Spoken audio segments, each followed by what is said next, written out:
নমস্কার বন্ধুরা, আমি সুমি। আপনারা দেখছেন সুমির রান্নাঘর। আজ আরও একটি নতুন রেসিপি নিয়ে চলে এলাম। ইউনিক রেসিপি বলতে পারেন, চিচিঙ্গি দিয়ে চিকেন রান্না। তো চলুন রেসিপিটি শুরু করা যাক।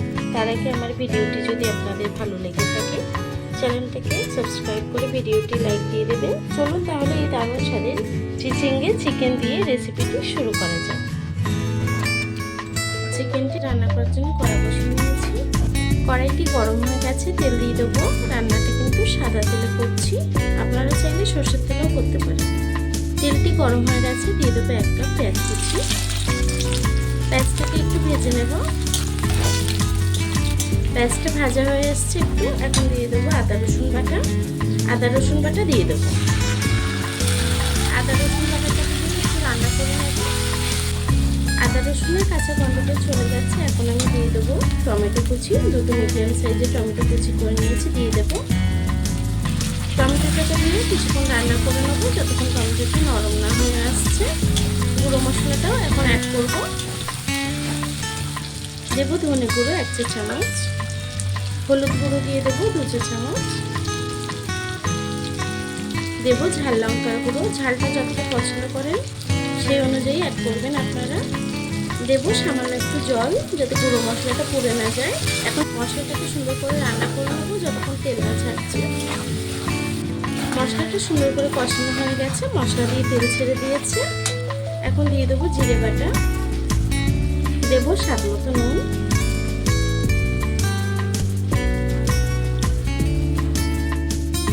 সব কিছু দিয়ে আবার একবার কষিয়ে নেবো সুন্দর করে। দেখুন মশলা দিয়ে তেল ছেড়ে দিয়েছে। এখন আমি মাংসটাকে দিয়ে দেবো। সলিড মাংস টুকরো আমি ছোট ছোট করে কেটে নিয়েছি, ওটাকে দিয়ে দেবো।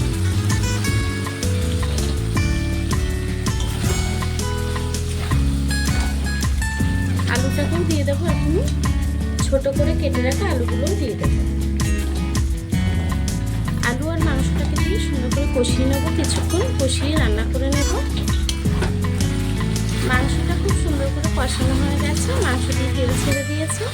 এখন আমি চিচিঙ্গিটাকে দিয়ে দেবো। চিচিঙ্গিটাকে একটু বড় বড় করে কেটে নিয়েছি, এখন চিচিঙ্গিটাকে দিয়ে দেবো। চিচিঙ্গিটাকে দিয়েও সুন্দর করে রান্না করে নেবো মাংসের সাথে। আমি কোনো রকম কিন্তু জল অ্যাড করবো না এই রান্নায়। এই চিচিঙ্গির যে জলটা বেরোবে, এই জল দিয়ে কিন্তু চিকেনটা রান্না হয়ে যাবে। আমি সুন্দর করে নেড়ে চেড়ে দেবো একটু। মাংসটাকে সুন্দর করে আমি একটু রান্না করে নিয়েছি, এখন আমি ঢেকে কিছুক্ষণ রান্না করে নেব। মাংসটা ঢেকে ঢেকে রান্না করতে হবে। তরকারিটাকে আমি আবার একটু নেড়ে ছেড়ে দেবো। গ্যাসটাকে মিডিয়াম টু লোতে রেখে কিন্তু তরকারিটি রান্না করতে হবে। তরকারিটাকে নেড়ে ছেড়ে দিয়েছি, আমি আবারও ঢেকে কিছুক্ষণ রান্না করব।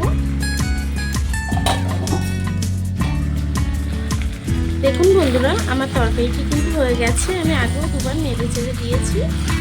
আমি কোনো রকম জল অ্যাড করিনি। চিচিঙ্গা থেকে যে জলটা বেরিয়েছে সেই জল দিয়ে কিন্তু রান্নাটি হয়ে গেছে। এখন আমি গ্যাসটাকে বন্ধ করে দেব। এখন আমি তরকারিটাকে নামিয়ে নেব। দেখুন কত সুন্দর হয়েছে চিচিঙ্গি দিয়ে এই চিকেন রান্নাটি।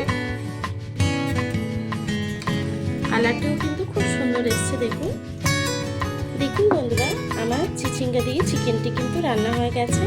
আমার এই ইউনিক রেসিপিটি আপনাদের কেমন লেগেছে কমেন্ট বক্সে জানাতে ভুলবেন না। ভিডিওটি যদি ভালো লেগে থাকে চ্যানেলটাকে সাবস্ক্রাইব করে ভিডিওটি লাইক দিয়ে দেবেন। আর এতক্ষণ ধরে আমার ভিডিওটি দেখার জন্য আপনাদেরকে অসংখ্য